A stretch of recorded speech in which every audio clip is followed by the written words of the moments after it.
Hi అండి, నమస్తే. ఈరోజు వీడియోలో మా నాన్నమ్మ చేతి గోంగూర టమాటా పచ్చిమిర్చి పచ్చడి మీకు చూపిస్తున్నానండి. పచ్చడి చెరువు గట్ల మధ్యలో ఉన్న మా నాన్నమ్మ ఇంటి దగ్గర చేసిన వంట అనమాట. ఇది చాలా చాలా బాగుంటుంది. ఇది నిల్వ పచ్చడి అండి. ఒక నెల రోజుల వరకు నిల్వ ఉంటుంది. వేడివేడి అన్నంలోకి అయితే సూపర్గా ఉంటుంది. మరి తయారు చేసుకుందామా? దీనికోసం మనం ఒక 4 పెద్ద కట్టల గోంగూర తీసుకోవాలండి. దాదాపు 1/2 కేజీ ఉంటుందన్నమాట. ఇలా ఆకులు తెంచుకొని వాటిని శుభ్రంగా కడుక్కోవాలి. 2-3 సార్లు బాగా కడుక్కోవాలి. బాగా కడుక్కొని ఇలా వడపోసుకొని మనం ఒక బట్ట పైన ఆరబెట్టుకోవాలి. ఆ తర్వాత ఈ తడంతా పోయేంత వరకు మనం కాస్త తుడుచుకోవాలన్నమాట. తుడిచిన తర్వాత ఒక రాత్రంతా ఫ్యాన్ కింద రాత్రంతా ఆరబెడితే గోంగూరలో తడి లేకుండా ఆరిపోతుందండి. ఫ్యాన్ కింద ఆరబెట్టుకోవాలి. నెక్స్ట్ డే మనం ఏవైనా నిల్వ పచ్చళ్ళు చేసుకుంటే తడి లేకుండా చూసుకొని చేసుకోవాలన్నమాట. అప్పుడు గోంగూర నిల్వ పచ్చడి మనకి ఎక్కువ రోజులు వస్తుంది.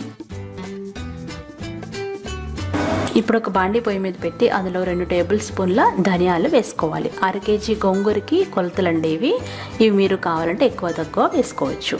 ఇప్పుడు అందులో మనం 1 టేబుల్ స్పూన్ జీలకర్ర వేయాలి.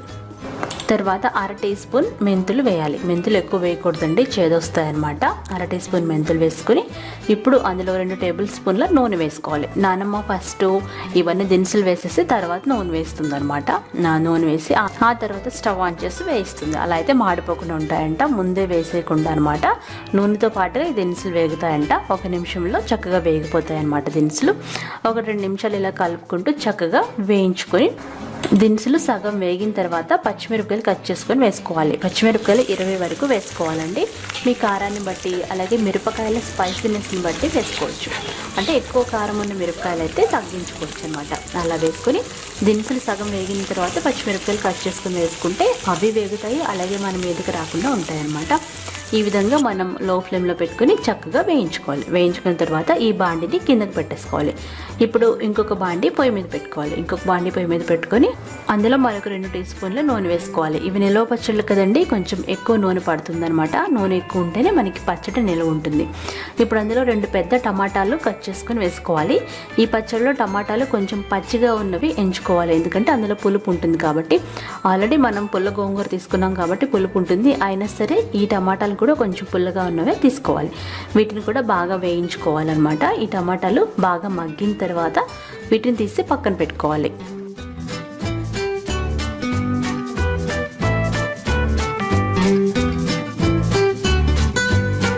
ఈ వేగిన టమాటాలు కూడా తీసేసి పక్కన పెట్టుకోవాలి.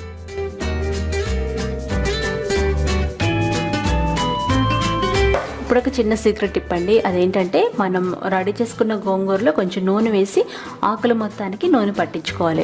ఇలా పట్టించుకుంటే తొందరగా వేగుతాయంట, అలాగే మనకి పచ్చడి ఎక్కువ కాలం వస్తుందంట.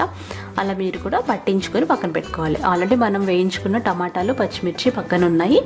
గోంగూర వేయించుకోవడానికి కూడా ఒక 2 టీ స్పూన్ల నూనె వేసి నూనె వేడిన తర్వాత మనం ఆల్రెడీ నూనె పట్టించిన గోంగూర ఆకులు వేసుకొని వేయించుకోవాలి. అలా వేయించుకుంటే చాలా తొందరగా వేగుతాయంట. మీరే చూడండి, మీడియం ఫ్లేమ్లో పెడితే ఒక 2-3 నిమిషాల్లోనే చక్కగా వేగిపోతాయి అన్నమాట. చూస్తారు కదా, ఈ విధంగా అనమాట. చక్కగా దగ్గర పడేంత వరకు వేపుకోవాలి. ఇలా వేపుకున్న గోంగూరతో పక్కన పెట్టుకోండి.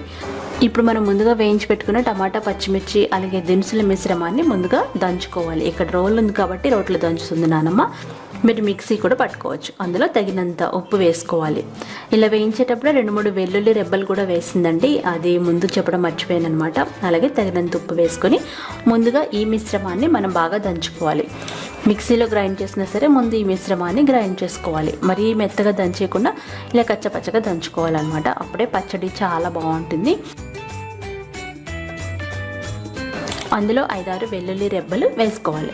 వెల్లుల్లి రెబ్బలు వేసుకొని మళ్ళీ దంచుకోవాలి. దంచిన తర్వాత ఇప్పుడు మనం ఆల్రెడీ వేయించి పక్కన పెట్టుకున్న గోంగూర మిశ్రమం వేసేసి కచ్చపచ్చగా దంచుకోవాలి. అదే మీరు మిక్సీలో కానీ గ్రైండ్ చేసుకుంటే జస్ట్ ఒకసారి తిప్పేసి ఆపేసేయాలన్నమాట, లేదంటే పచ్చడి మెత్తగా అయిపోతుంది. చూసారు కదా, ఈ పచ్చడి కచ్చపచ్చగా ఉంటేనే బాగుంటుంది.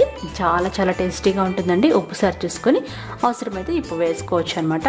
దీన్ని ఒక గిన్నెలోకి తీసుకోవాలి. ఇప్పుడు మనం తాలింపు పెట్టుకోవాలి. తాలింపు ఇక్కడ 2 పచ్చళ్ళు చేసిందండి ఆ రోజు నానమ్మ. ఎండుమిరపకాయలు గోంగూర పచ్చడి అలాగే పచ్చిమిరపకాయలది. సో తాలింపు ఎక్కువ ఉంటుందన్నమాట. ఇక్కడ ఒక 5-6 టేబుల్ స్పూన్ల నూనె వేడి చేసి అందులో తాలింపు దినుసులు అన్నీ వేసుకొని చక్కగా వేయించుకోవాలి. ముందుగానే దినుసులు, నూనె అలాగే ఎండుమిరపకాయలు, వెల్లుల్లి రెబ్బలు ఇవన్నీ వేసిన తర్వాత స్టవ్ వెలిగించిందనమాట. ఆ తర్వాత చక్కగా వేయిస్తుంది. ఈ లో ఫ్లేమ్లో పెట్టుకొని అందులో తగినంత ఎండుమిరపకాయలు అలాగే కరివేపాకు ఇవన్నీ వేసుకొని చక్కగా పోపు వేయించుకోవాలి. పోపు బాగా వేగిన తర్వాత కాసేపు చల్లారబెట్టుకోవాలి. చల్లారబెట్టిన తర్వాత పచ్చళ్ళ పోసుకోవాలన్నమాట. చల్లారిన ఈ పోపుని ఇక్కడ 2 పచ్చళ్ళు ఉన్నాయి కదా, ఒకటి ఎండుమిరపకాయల పచ్చడి అలాగే ఒకటి పచ్చిమిరపకాయల పచ్చడి. ఎండుమిరపకాయల పచ్చడి ముందు అప్లోడ్ చేశానండి, అది చూడండి. సో అందుకని ఇక్కడ 2 పచ్చళ్ళకి సరిపడా పోపు పెట్టిందనమాట.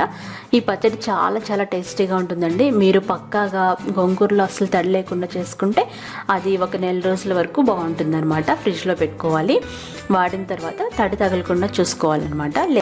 మీరు కూడా ఈ పచ్చడి తప్పకుండా ట్రై చేసి వేడి వేడి అన్నంతో తిని అప్పుడు ఎలా వచ్చిందో నాకు కామెంట్ చేసి చెప్పండి. మరొక వీడియోలో మళ్ళీ కలుసుకుందాం.